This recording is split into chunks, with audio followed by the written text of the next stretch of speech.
back to the first session. So I've already shown you how to do this using VI. I think that VI is a great editor. It is my editor of choice. The only problem is that it's very difficult.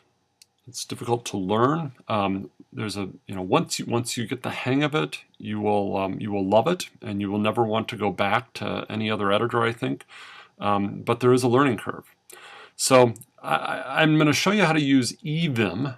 Evim Vim is VI improved, and E is I guess it's an easier version. I think maybe that's what the E stands for. All right, now if you're going to use evim, you absolutely positively must use X11. So I'm going to go get I'm gonna try to find my Finder. So here's Finder. And in the previous video, I went to Applications, then Utilities. So notice I'm sitting in this Utilities folder. There's an X11 window down here. So I'm going to go click on that.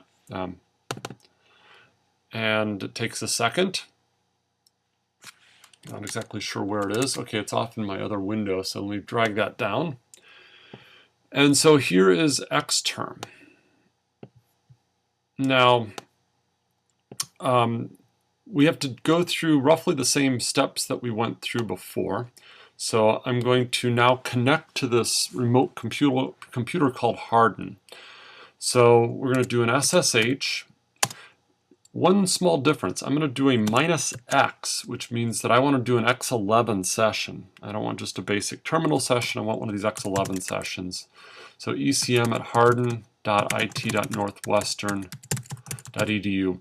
In a later video, I'm going to show you how you can bring up previous commands and re-edit them, but I don't want to throw too much at you at this point. So I go hit enter, asks for a password. So I type in my password, and I get my Unix prompt again. Now, to use, recall that this was all in class, so I'm going to go cd class.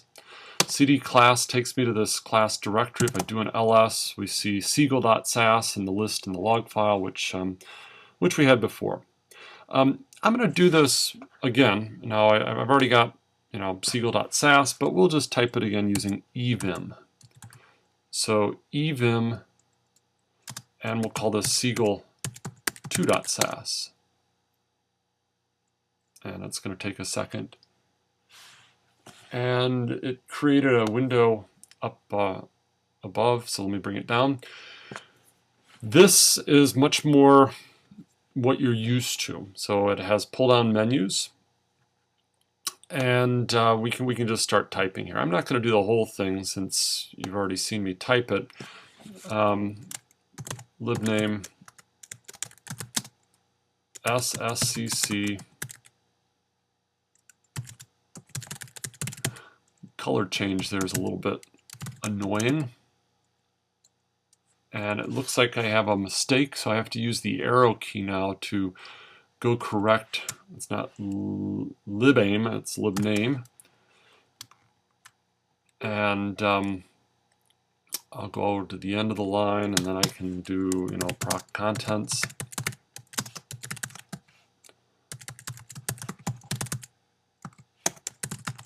And let's just do one more command. I'll do proc means. And that's good. Okay, so we've typed in a SAS program. What I want to do is now save it. So I'll go up to File, and then Save. And then to get out, I would go to File, Exit. Now, if you remember from my previous video, I had some commands like, colon right quit. Well, it's teaching you the VI commands, in these menus. So let's quit. All right, so I've just done that. Now I can sas siegel2.sas, just as I did before. SAS goes off and runs this program, and now I'm going to do an evim of siegel2.star. It's going to evim all files that begin with the name siegel2 dot something or other.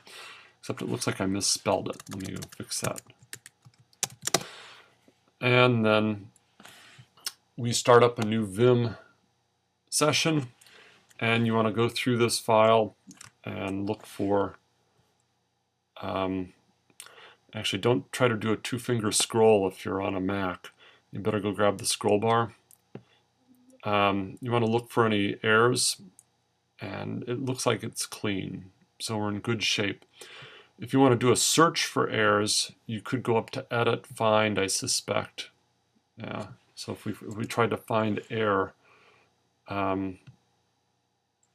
there is no occurrence of error, so that's good. How do we get to the next file? Well, let's go up to Window. Actually, Buffers. Pardon me. Go to Buffers. Now we can look at the list, and you'll see that you have a listing file just as we had before. There's the contents there, the means.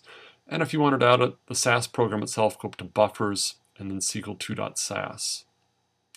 And then to get out, we just hit Quit, Exit, File, Exit, and you're all done. Okay, so you're welcome to do that. I would, again, recommend VI, but it's up to you.